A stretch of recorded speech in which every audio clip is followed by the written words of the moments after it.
Today, ladies and gentlemen, we are reading Keepers by Jerry Watts and Felicia Marshall.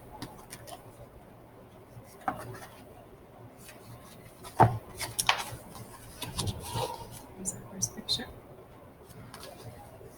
His grandmother's heavy snoring told Kenyon that she'd finished her storytelling. He liked to listen with his eyes closed, so he hadn't realized she was through into the snore. He loved her stories, as familiar to him as if they had been his own. But he knew she got tired quickly since her stroke. So he rose quietly and eased to the kitchen to glance at the clock.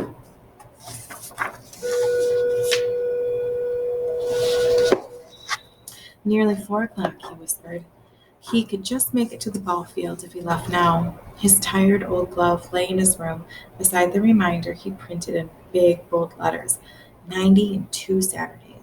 He didn't want to forget a present for his grandmother's 90th birthday.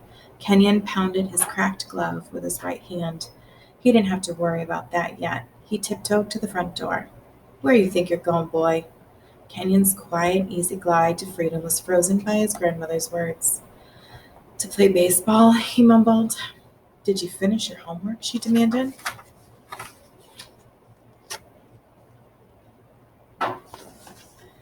Mostly finished, little Dolly.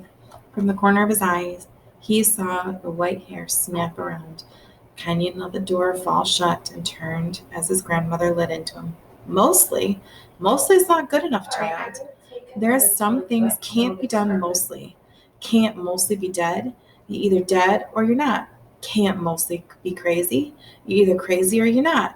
And I'll finish, he interrupted. Man, did she take a lot of words to say no. Little Dolly's voice kept on muttering with her list of non-mostlies, but Kenyon opened his history book and shut out her talking. Since his mother died 6 years ago, he and his dad had lived with little Dolly. He still didn't know why she was called Little Dolly. There wasn't much little about her. She was a big-boned woman with big hands and a great big voice and a great lot of words. Kenyon tried his best to study his history, but couldn't concentrate on all those long-ago dates and names. His mind was filled with more important things. Things like Mo Davis's fastball and whether he could hit it today like he did yesterday. All right, how was Clean out of the today? park.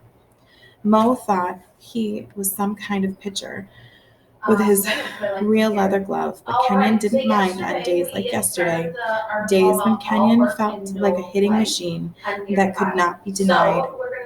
That had been a true wallop that day. What the article was about.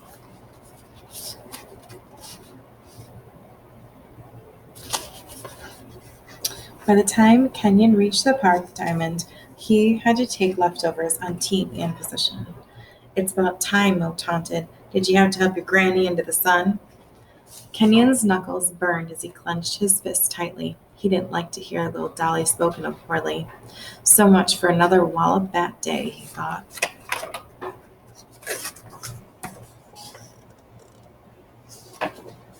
That evening, Kenny sat on the peeling floor of the porch while little Dolly rested on the swing.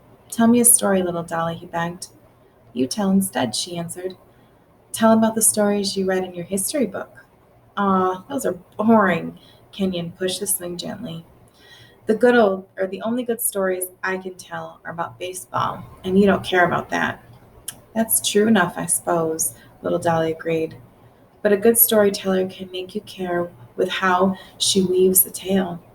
Course, I ain't needin' to tell that. Them are the words for the next keeper." "Keeper?" Kenyon asked. "Yes, keeper.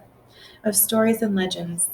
My grandma said they had keepers back in Africa for each tribe, but I can't say about that. Can say we've had keepers in our family since always. My great-grandma Daisy, my grandma Dormeen, and me. The keeper holds on to the past until she can pass it on to the next." Little Dolly squinched her dark brown eyes. "Don't you know who I'll hand my tales to, though?" Her large fingers plucked at the sleeve of her blouse. Kenyon stopped the swing, and he knelt beside her. "Little Dolly, I'll be the keeper. I love your stories." Her eyes looked up into his, searching. "Lord, honey, that's nice. But you a boy. I gotta find me a girl keeper. You can't be a keeper if you a boy.